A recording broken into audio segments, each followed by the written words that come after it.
Kan di sini tahapan-tahapan berbahaya yang bisa mengantar kepada aksi-aksi radikalisme. Jadi orang itu menjadi radikal, itu tidak datang tiba-tiba muncul langsung dia radikal, tidak. Ada proses yang berlalu. Ya.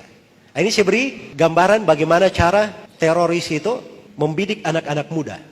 Itu orang-orang yang membidik seperti itu ada langkah-langkah. Ya. Ya misalnya anak-anak muda kita yang baru kenal, yang berada dalam lingkungan yang bagus, misalnya berada dalam pendidikan seperti ini, itu tidak langsung dijangkau seperti itu. Diajak, ayo kamu jadi pelaku bom bunuh diri sana. Ya. Tidak bisa langsung seperti itu. Ada tahapan-tahapannya yang dilalui. Nah, ini tahapan-tahapan ini yang ingin saya jelaskan. Setiap orang yang mengantarnya ke sana, ke aksi radikalisme, itu pasti melalui 4 tahapan ini. Ada 4 tahapan ini, salah satunya atau semuanya dia lalui. Tahapan yang pertama, seorang itu dijauhkan dulu dari ilmu syariat, dijauhkan dari ulama yang benar. Iya. Kadang dibuat orang itu senang agama, cinta agama sudah, mulai taat, iya. Senang ngaji, iya. Tapi dia tidak kenal ilmu yang sebenarnya, cuma semangat saja. Terus yang kedua, dia tidak diperkenalkan kepada ulama sebenarnya. Makanya kalau dia belajar misalnya kepada seorang ulama yang lurus, nanti dia peringatkan, kamu jangan belajar di situ, bahaya nih orang. Karena itu saya lihat ya di pemikiran trio bom Bali pertama. Ya, trio bom Bali pertama ini mereka orang-orang yang salah memahami ilmu agama.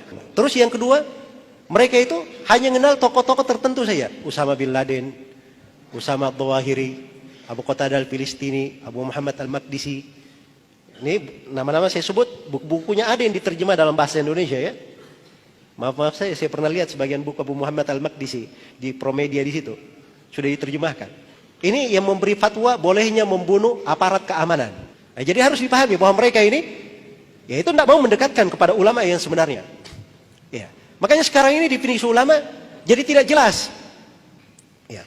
Sudah bisa bikin orasi massa, kemudian pegang mic di depan orasi, lantang terhadap pemerintah. Oh ini ulama, Masya Allah.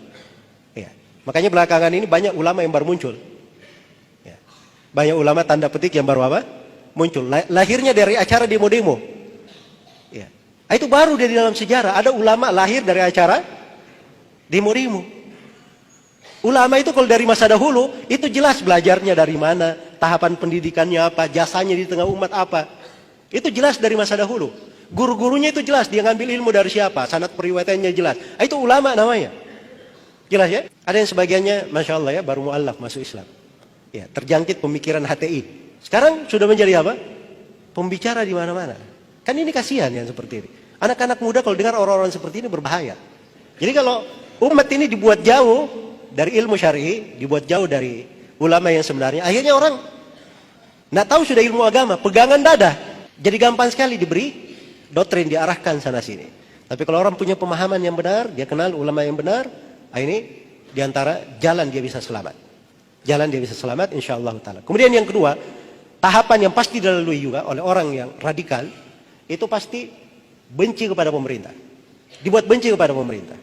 Jadi kalau ada orang, diisi ceramahnya, diisi pembahasannya, diisi kalimatnya, mau siapa saja, dia mengajak kepada benci kepada pemerintah, itu radikal itu. Itu ciri radikal.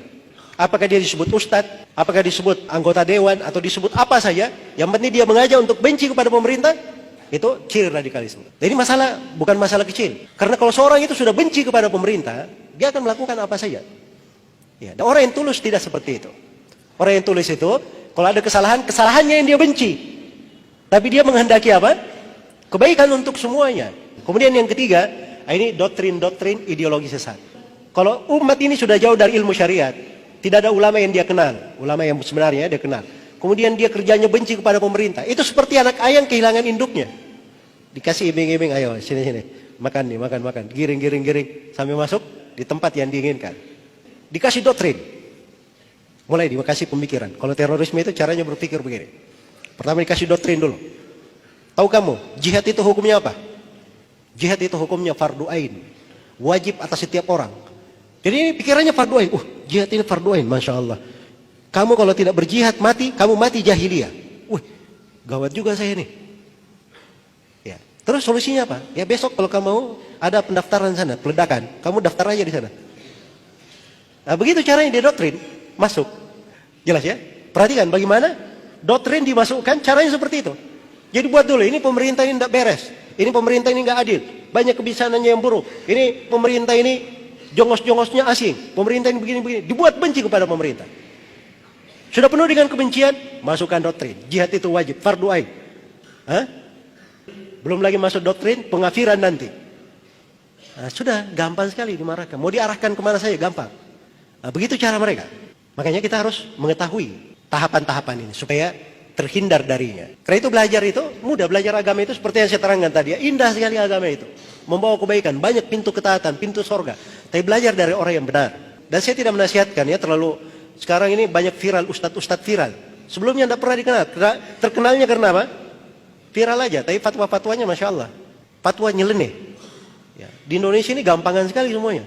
Ada yang mengangkat dirinya sebagai imam besar Indonesia. Itu bahasa berat. Kalau di Saudi Arabia, ada yang menganggap dirinya imam besar Saudi Arabia, selain daripada raja, itu sudah digantung itu besok di pengadilan. Sebab itu namanya memecah belah negara. Imam besar negara itu cuma kepala negara. Kalau mengatakan imam besar negara itu cuma satu, Bapak Presiden saja. Itu dihukum syariat. Ya. Ini hal-hal yang seperti masuknya dari mana? Itu doktrin dari ideologi yang menyimpang. Kemudian yang terakhir, dari tahapannya juga pasti akan memuji aksi-aksi radikalisme. Ya, jadi lihat saja kalau ada aksi radikalisme dia puji, dia kasih bagus. Nah, ini menunjukkan ini orang ada tahapan yang masuk di situ.